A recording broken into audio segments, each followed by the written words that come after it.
What's up, world? WRPF podcast, episode 60, the big 60. Another solo episode. I'll tell you what, I love doing these episodes where I just talk, ramble, get to talk to you guys about things of interest to me, which is essentially all things powerlifting. What we're going to talk about this episode are the two things that I'm extremely passionate about in the sport of powerlifting, which is being a gym owner, right? Which did not come until the way latter part of my career. I was already involved in powerlifting for 8 years, right before I opened a gym, and meet directing. So this episode is kind of so you want to open a gym and so you want to be a meet director, right? On a previous podcast that I used to have, I did a couple episodes in a series of me really diving in depth in the story of the obstacles that I had to overcome in order to open Ghost Gym Miami. Um, and I'm gonna touch on a lot of those different kind of things without going extremely in depth into my story, and more so kind of just like letting people know the things that they really need to weigh, consider, and understand before you pursue kind of a dream of opening a gym. And then alongside with that, I'm also going to kind of jump into so you want to be a meet director of people who want to throw events when they see things like the Ghost Clash. And, it didn't just start with the Ghost Clash, it didn't just jump straight into that and running professional powerlifting meets where people from all over the world come to. I'm doing this kind of episode since I've been interviewing a lot of meet directors. And of those meet directors, some of them, maybe half or a little bit more than half are gym owners, and the other half are just meet directors. And those two things kind of can tie hand in hand, especially if you are a powerlifting gym owner, right? Hosting events for your gym, for your community, for your lifters, for the people around you in your city is a pretty cool and a pretty special thing to do. So for me, my journey in the fitness field, kind of started with getting sober. I found the gym. I found CrossFit specifically and just a regular Globo gym as a means of getting sober when I was 19. So, 13 years ago now. And find the CrossFit gym that I'm in, dive into that community. And at that time in 2012, CrossFit was significantly bigger than powerlifting. Powerlifting was a small, tiny, tiny, tiny dot at that time. But at that gym that I began working at, we ran CrossFit competitions, but we also ran Olympic weightlifting competitions. Olympic weightlifting being the snatch and the clean and jerk. Through that time and through the years after that, before powerlifting's really big surge, Olympic weightlifting had a massive, massive, huge surge that it didn't have in the early 2000s. A huge surge in popularity from CrossFit, which also led to the surge in popularity of powerlifting, a lot being through CrossFit. If you've heard a lot of the different meet directors, gym owners, etc., that I've talked and interviewed, similar story to myself. But me, with the event planning side of things, it came from literally in that first year, 2012, when I began at that gym. I began as an intern, and 2 months into my internship, was the Seoul Open, which was their big annual weightlifting meet that they'd already been running for 2 years or something at that point, where a lot of the strongest Olympic lifters in Florida came out. We had this guy, Andrew, I forget his last name, come out that at the time, was clean and jerking like 190 kilos. This guy, Leo, who used to be on Team Cuba, snatched like 140, 150 kilos, things that you just do not see in your everyday gym. Like these are, Olympic qualifier level numbers, national champion level numbers at this first real event that I've been to at the gym that I'm working at. So right away, it was exposure to a high level of competitions with a high level of athletes, right? So that was a super cool experience. Right away, I'm learning the ins and outs. I'm learning the logistics. I'm understanding the registration process. I'm learning a lot of these things from my old boss and mentor, right? He ran two really big weightlifting meets a year. So 2013, we had two on the calendar. I'm assisting every step of the way because, again, I'm an intern and my job was to pretty much do anything they tell me to and everything involved in the gym. I wasn't just strictly a trainer. I'm learning all these different ins and outs. I'm having to do all the annoying grunt work, any administrative work that no one wants to do. I'm having to learn it. I'm having to handle it. So with those events, I'm learning a lot about the event planning, the weigh-in process, the setup process, like all those little logistical things came from that necessary exposure because I was hoping to work at that gym one day and I'm interning. At the end of the day, I have to do everything and anything they tell me to with no expectation of financial compensation. And I remember, that first year, because it was a year that I interned there before I even started getting paid as a coach or a personal trainer. That year of, being unpaid, after those events, I would bust my ass with setup, with everything, working the entire time. I get like little bonuses, and oh man, it meant the world to me. It meant the world to me.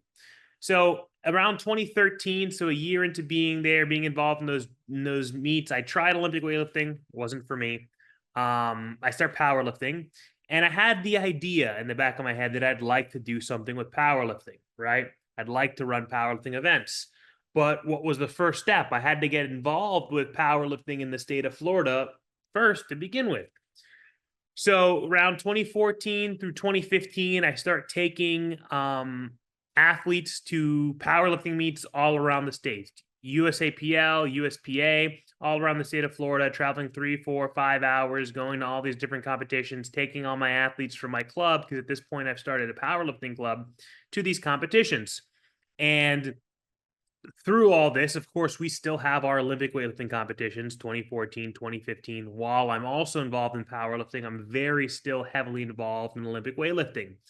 And with our competitions growing, like I said, those following years, CrossFit growing and Olympic lifting growing a lot, by 2014, 2015, the Seoul Open and MIA Classic were at huge venues with big sponsors. Like this was now not just the Florida's premier weightlifting meet. This was, in the United States, one of the premier Olympic weightlifting meets, one of the few Olympic weightlifting meets with prize money.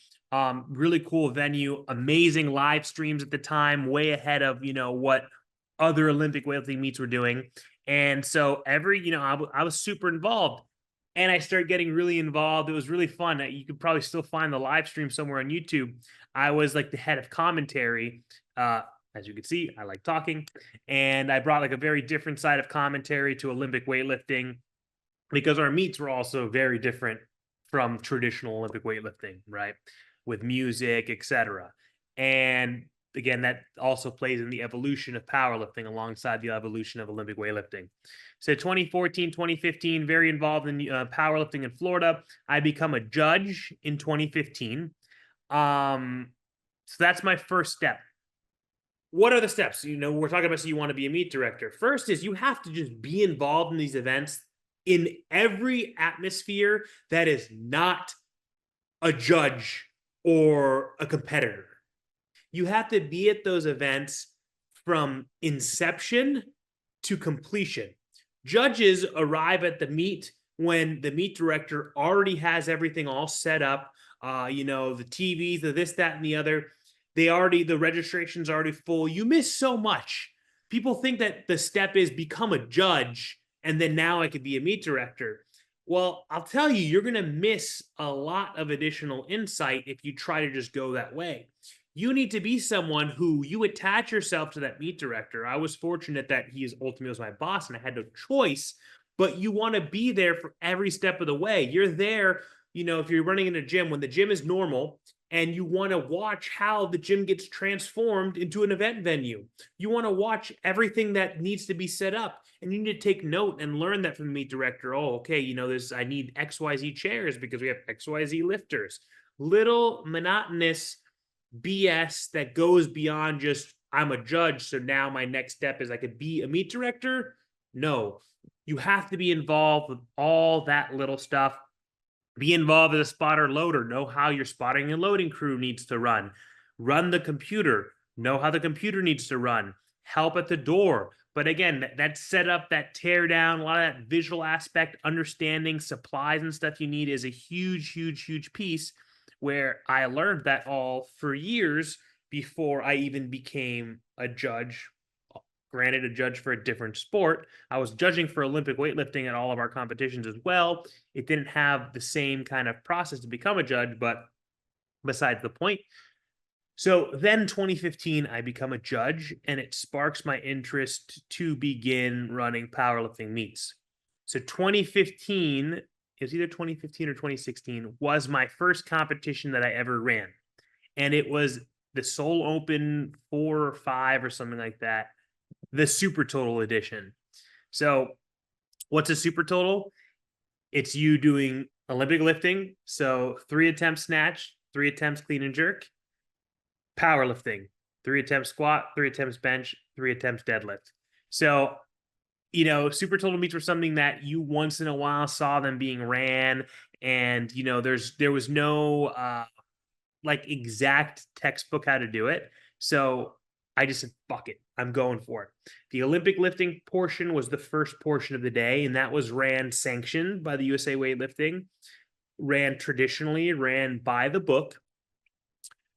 The powerlifting portion was unsanctioned and was kind of just up to me to decide what's the best way to make a bunch of these weightlifters also squat, bench, deadlift, and these other people who just want to do my super total meet from my gym, from the gym that I worked at. And it was a fucking shit show. We had 3 platforms running at once. We didn't have a clock or a timer. Everything was just written on paper. We didn't have combo racks. We had regular squat racks. So our spotters and loaders are having to pick up the bar, manually adjust it up and down for the lifter based on where they told them they wanted the bar. Yeah, it was a shit show because it was something that was, even though I was really involved in powerlifting, I knew how it had to run. This was something so untraditional. I just wanted it to be fun. And I'll tell you what, it was a blast. Everyone loved it. It was an awesome, awesome time, awesome competition. And it really got the bug bit. I got bit by the bug to run competitions like that. So, from there kind of snowballed. I got very involved in, powerlifting in Florida as a judge. I switched gyms that my employment. I left that gym in 2017. I started working for Hybrid Performance Method. So I went from working at that previous gym for 5 years with all those competitions, with everything, learned tons of valuable insight, move over to Hybrid Performance Method, have a lot more freedom at this point, larger company, more resources, more assets, and took all my knowledge. And I'm like, hey guys, let's run a meet. Yeah, cool, sounds good. Within a couple months of working for them, I'm traveling to a lot of big meets like Boss of Bosses, the Kern US Open, all these meets in end of 2017, early 2018.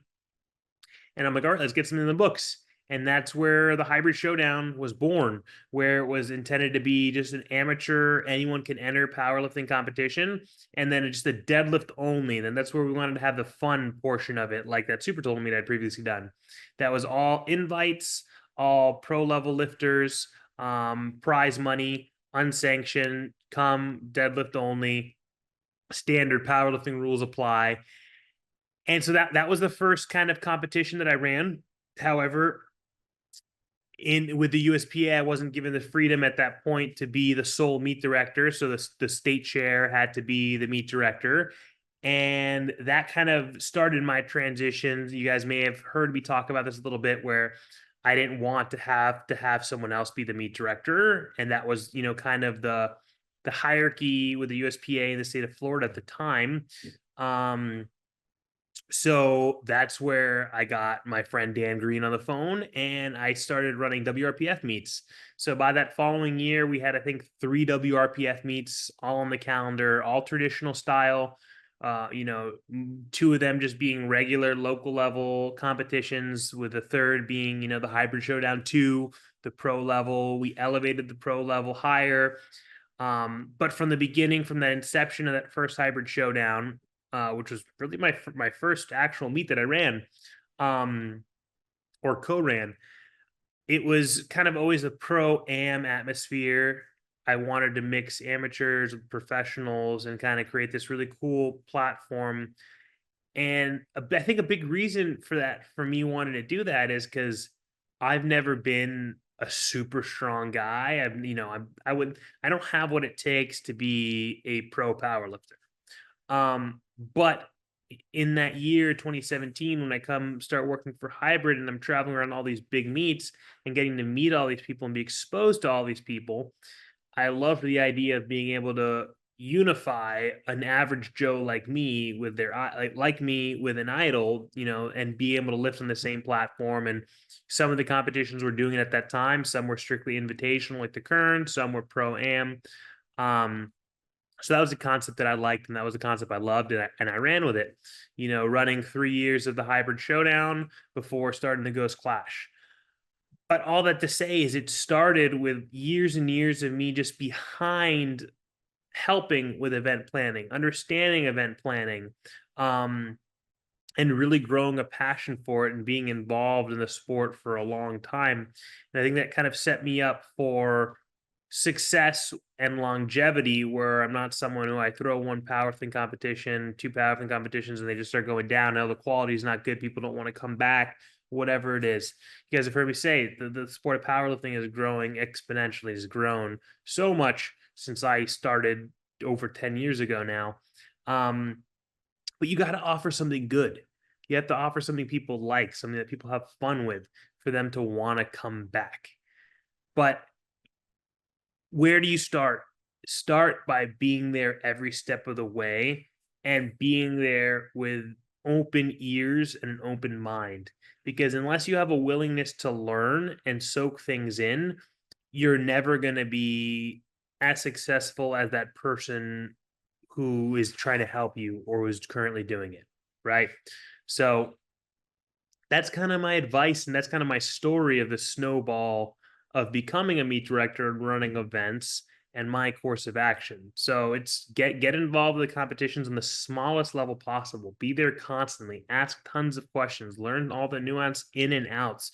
So you're not struggling. So you're not 3 days before your competition and you're like, oh shit, I was supposed to order chairs. Well, duh, you watched, your local meet director, your local gym owner do it 3 or 4 times, and you took notes and you understand everything that goes into it. It's not just popping a registration form and showing up there the day up, right? No matter how long you've been doing it, something can always go wrong, and you want to be as prepared as humanly possible. But it's not rocket science. It's not very, very difficult to do and to become. Next portion of that, right? Opening a gym. Now that is an extensive, extensive, extensive thing, because you look at meet directing. What is the risk if you go through the learning process to become a meet director? You get approval from your governing body, and you train some judges, you buy a couple TVs, you buy a couple laptops, you buy whatever stuff that you need to be a meet director. What is the risk with putting a meet on a calendar and opening a registration? The risk is you only have a couple people sign up versus having 50 or 60 people sign up. What happens with that? You can potentially cancel it. What do you lose if you have to cancel it? Nothing. Credit card fees if your merchant processor doesn't refund you the credit card fees when you refund everyone back their money. That's it. You lose a couple of bucks. Oh, but I bought TVs. You return them. Oh, you put them in your house and you have TVs. The actual risk and overhead behind running a competition is minimal. It's nothing. What's the risk behind opening a gym? Everything. Everything. Opening a gym is not cheap. The amount of sacrifices that people have to make financially, the risks they have to take with loans, etc. The money portion is just one piece in the big, big pie of opening a gym, right? But it's the most important piece, because if you don't have the money, it's not going to happen. And if you don't have the money, but you have someone else willing to give you the money, fantastic. That's great. You have an investor, you have a family friend, you have your family, you have, these different people willing to back it and finance it. But if that is your case, that's even less of a reason for you to jump into opening a gym, and even more for you to really open your ears and listen to what I'm going to tell you right now. Because if you're not having to risk things of your own, it's not going to push you to work as hard or have as much fear, right? It should be a scary thing taking the leap to do something like open a gym, because it is. Because if you're putting your entire life savings up, if you're putting your home up as collateral, like I had to do to get the location where Ghost Gym is, you have everything to lose. You have your home to lose. That's a big deal, and that's what a lot of loans require of some sort. If you're trying to get money from a bank, they want some kind of extreme collateral. If you have your family giving it to you on a silver platter, there's nothing wrong with that. I'm not saying that that's bad, wrong. You can't go about it that way, but make sure you treat it as if it's your own. So you get the finances, right? What are the finances required for opening a gym? Who fucking knows? You can open a gym for as little as $50 to $100,000, probably, or you have a gym like Ghost Gym that, between all the equipment, between renovations, and between securing a loan, because I got a bank loan on the property, you're talking about $500,000, over $500,000 to get the gym opened and going. But could you open a gym for $50,000? Yes. Does that seem like a figure that's realistic to get? Yes, it is. Lots of different ways to go about it. Again, bank loans, friends, family, savings, etc. But the money is just the smallest portion of it. Everything that goes into building it and analyzing if it's a good decision, right? So I'm going to kind of just jump around from different things that I tell people you have to analyze, right?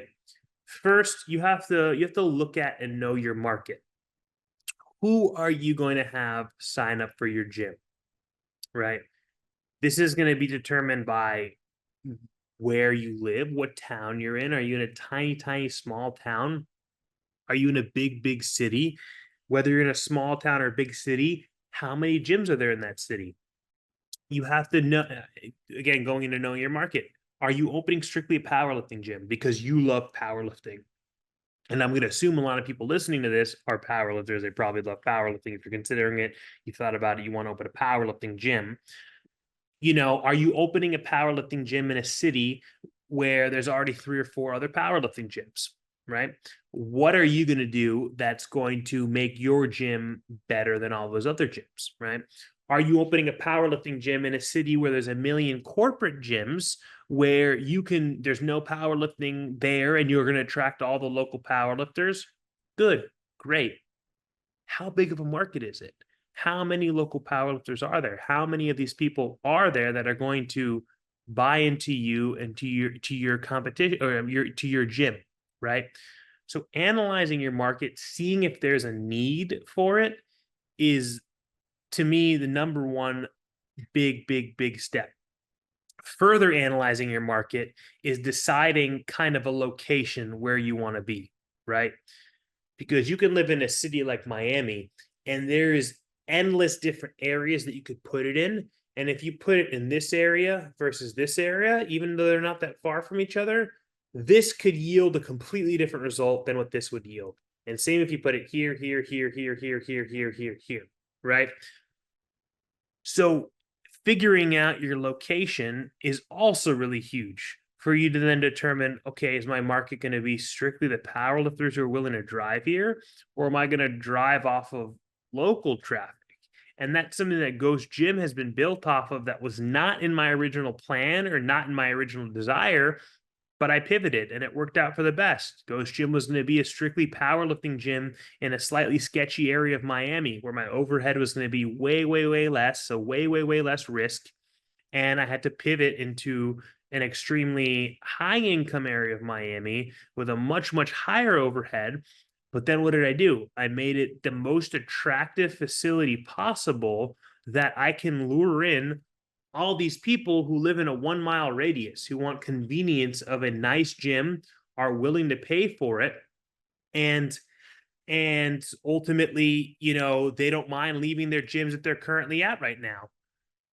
So analyzing your market, analyzing where you're at is going to be huge. Okay. From there,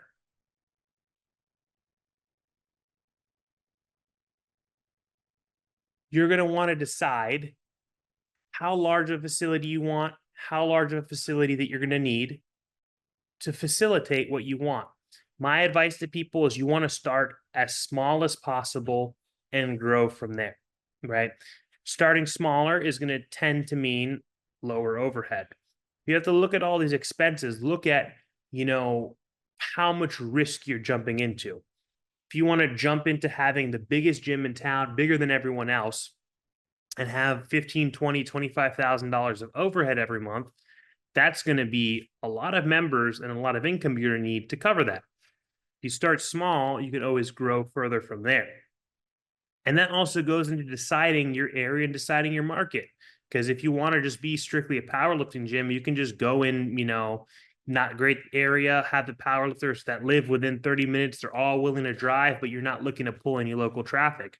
However, if you can find somewhere that you can pull local traffic and you can offer something that others aren't offering and something that's very different, that's going to create and open a whole other market for you and a whole other gauge of opportunity, right?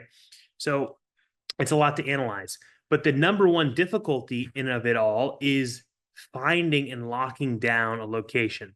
This is something, again, if you go back and you listen to the other podcasts that I've done about it, is the most difficult part is finding somewhere that's going to facilitate all of your needs to be properly and legally a gym.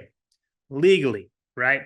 So this is where so many people I've heard, me personally, seen, been involved with, make the mistake of not understanding what your city, your county, whatever it may be, legally is going to require in order for you to be a gym, right? In Miami, which follows suit to many other cities, there's parking regulations. You have to have a certain amount of parking spots per square feet. These were all things that I learned along the way. So if you have a 5,000 square foot building, you need 3 parking spots per 1,000 square feet. You need 15 spots minimum available for your members. In a big city like Miami, that's just building on top of building on top of building, it's near impossible to see. It's near impossible to find somewhere that just meets that one first tiny requirement. And if you don't meet that tiny requirement, the city isn't going to approve you and they're not going to let you open as a gym. Crazy, ridiculous. I don't know if your town's going to be like that, but these are things that you have to learn and inform yourself on, or what are the requirements going to be for me to even get my business license and legally be able to open, right? Or you're going to be in a situation like I was, where I got kicked out of the gym I was supposed to be in because I legally couldn't open as a gym, right? Another thing with very, very old places, again, old warehouse, old rundown, whatever it may be. For, again, in Miami, you have to meet ADA compliance. You have to meet handicap accessibility in the bathrooms, in the entrances, etc. So if you go in a lot of old places, small door frames, tiny, tiny bathrooms, if you're going to go try to make somewhere a gym, it can't have any of that. So what does that mean? Tens of thousands of dollars of potential construction to completely redo your bathrooms, completely redo your doorways, etc., in order to bring it up to a standard that's needed in order for you to get your business license. Another potential huge expense, another potential huge roadblock. Even further, fire regulations. Don't ask me why a lot of traditional warehouses don't need to follow the same building lines that a gym needs, but since it's so heavily populated, so heavily trafficked, something like a gym, they have these requirements. You have to have a certain amount spaced out of emergency exits, right? So I knew this one location that I was going to go into. You have your big front doors, you have a little side door, but if there wasn't a door out of the back, a rear fire exit with your fire signs and everything like that, forget about it. The fire department's not going to approve you. You're not going to get your license as a gym, right? What are your options there? Literally, I was in a scenario where that could, we're about to sign a lease on it, and I'm like, okay, I'll blow out the back wall, blow out the back wall and put a door there. Whatever. I'll get the permit. I'll spend the money. There's buildings right behind it. There's buildings right around it. Not even an option.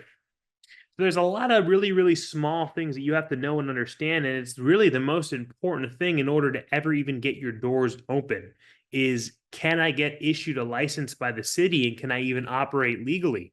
Because if you try to just operate illegally, a landlord might kick you out. You can get a lawsuit. You can just get kicked out by the city. It's a big disaster. So those little nuances and those little things to me are like the biggest obstacles that people don't even realize. They think, okay, I got the money. This spot looks cool. I'm just going to open a gym, you know? And for some people, it works out. They're able to do it. But for some people, you're going to encounter these things behind the scenes and they can really, really pile up to a lot more money than you had originally planned and intended. So my advice for you is if you are budgeting and you are looking to open a gym, budget way beyond what you think and what you expect, right? Because all those hidden costs, all those hidden fees, those things are all going to add up and they're going to be there no matter what. It's a couple $1,000 just to get inspections, permits, all that stuff from the city. Forget about just buying your equipment. You know, you got to do it first, last, security, all that kind of stuff. It piles up, it adds up like crazy. I personally did not pay myself a salary. I didn't make any money off the gym and then the gym was operating initially off of the saved buildup money, because whatever money you have to open the gym, make sure you have a surplus pot to pay for your rent those first couple of months, because you're not going to have any money coming in. But I didn't make any money off the gym for over 2 years. 2 years that I didn't pay myself a freaking penny. Even though the gym was growing, more money was coming in. I continued to keep reinvesting it in making the gym even better, you know, completely renovating my bathrooms after the fact, adding more and more equipment, you know, just adding more value in different ways to keep increasing my membership base. And then finally, you know, a little over a year ago, it got to the point where, okay, wow, this is look at what I've been able to build, and now I can eat and live off of it. But it takes a lot of work to get there. And that's another thing that I tell people is don't put all of your eggs in one basket, right? If you're wanting to open this gym, don't go and go all in. Going all in those aspects are important. But if you can keep your day job while still trying to open the gym, maybe do that. You want to still have some other source of income coming in case your business needs to pull some money from that, and so that you can still pay your bills. Don't expect the gym to just start paying your bills, your own personal bills, and paying you a salary right away. Might not happen for a while. Might take 2 years. Might take 3 years. Might not ever happen. You know how many gym owners I know that they just break even and they do it for the passion? A lot of them. And then that's where you can add things like events to help make some money, personal training, other things like that in the gym. But there's a lot of things to kind of analyze and see the risk, the reward. But as you can see, it's a lot more steps becoming a gym owner. But ultimately, my advice on both of those things is find somewhere where you can call home, but offer your time and just learn under, you know, even if you can't work at the gym that you're wanting to learn at, offer your time, be there for free, soak in as much as you can when it comes to the events, when it comes to the gym and the gym's operations. Like I said, that gym that I worked at for 5 years, I was an intern. I learned all the nuances, all the boring BS for running events, all the boring BS behind the scenes for the gym, customer service, for canceling people's memberships, for softwares, for all that stuff, because you're going to need to know all that for running events. You're going to need to know all that for owning a gym. So it's a lot.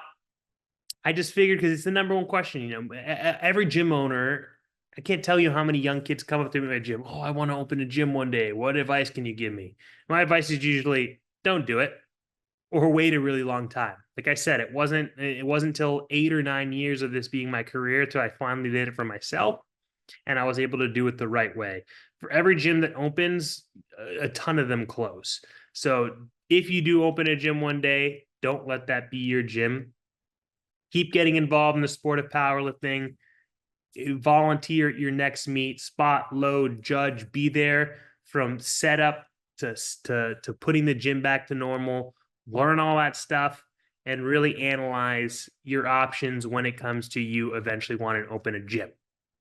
I hope you guys enjoyed this week's episode and your every month or two of Alex's rambles. Have a good one.